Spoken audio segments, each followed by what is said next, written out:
It's day 227 and you're backstage in my home studio with 5 more tips for anybody that's entertaining people online. Stick around for tip number 4, that's my favourite. But first, tip number 1 is spend some time, if not some money, working out a working zone where you do your thing now that it's online. This is mine. I've got my camera goes in here normally, my phone that I record everything from, ring light here making me look a little bit younger, and a tripod, as you can see. I found myself a pagoda frame in the shed. It wasn't mine, don't know who left it behind, don't care, just very grateful that it was there. Some material from my attic, I lashed this up. It's all being held together with gaffer tape and bulldog clips, and it could collapse at any minute.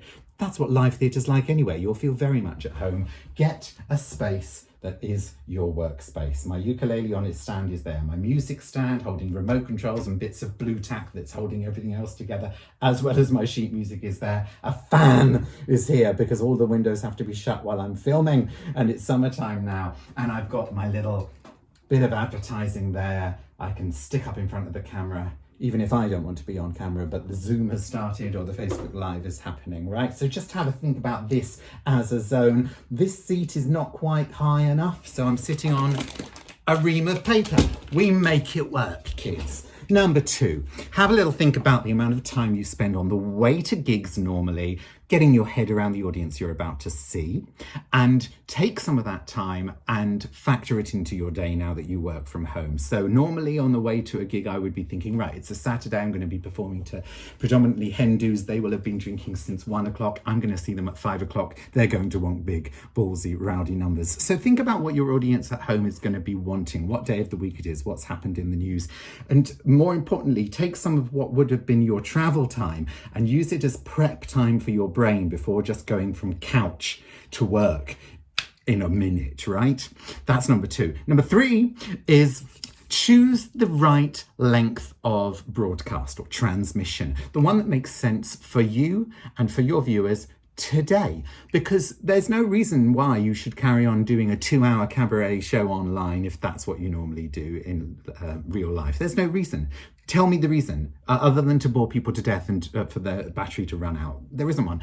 You know, if you're not used to, as a comedian, doing a 15-minute set, why give your entire 15-minute set away in one transmission? People's attention spans are pretty shocking anyway, so keep it short would be my advice. But at the very least, realise that this is a brave new world and you get to make really great new choices because we're the pioneers, kids. Number 4 is my favourite, obviously. Trying to avoid the whole, oh, David Tennant, that wallpaper, really, feeling about recording from home.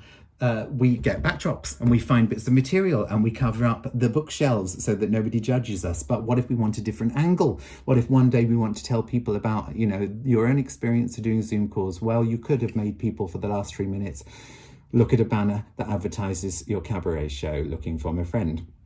The music of Victoria Wood. This was hand stitched for me. It cost me a tremendous amount of money. It should be at live gigs for selfie opportunities with audiences. It could stay in a cupboard, not being used, or it could have been put on that wall, replacing a picture that I normally have up there, so that now it's an advert. Start thinking laterally, people. And number 5, you're not alone. I'm here.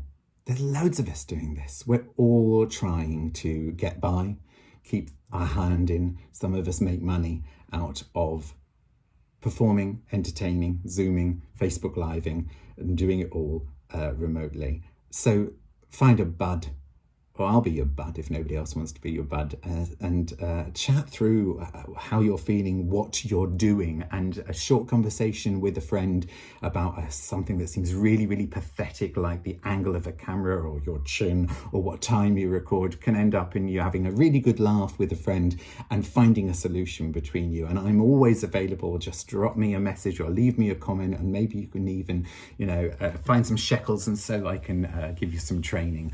All of these things are possible. Everything's possible now. It's exciting. It's also terrifying, I know, and scary, and we'll probably be here for the rest of our lives. But here's the good news. Even if the gig goes horribly, horribly badly, and you hated everyone in the audience and you never want to perform again, you're really, really close to your sofa on the journey home.